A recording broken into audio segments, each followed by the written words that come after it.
വിളകൻ കൊയ്ത്ത് കഴിഞ്ഞ് ആച്ചക്കിളി പോകും നേരം മഞ്ഞണി തൂവൽ കൊണ്ടൊരു കൂടൊരുക്കാൻ വാ.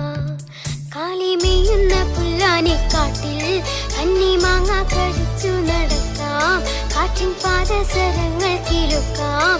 കുന്നി മഞ്ചാടി കുന്നിലേറാം.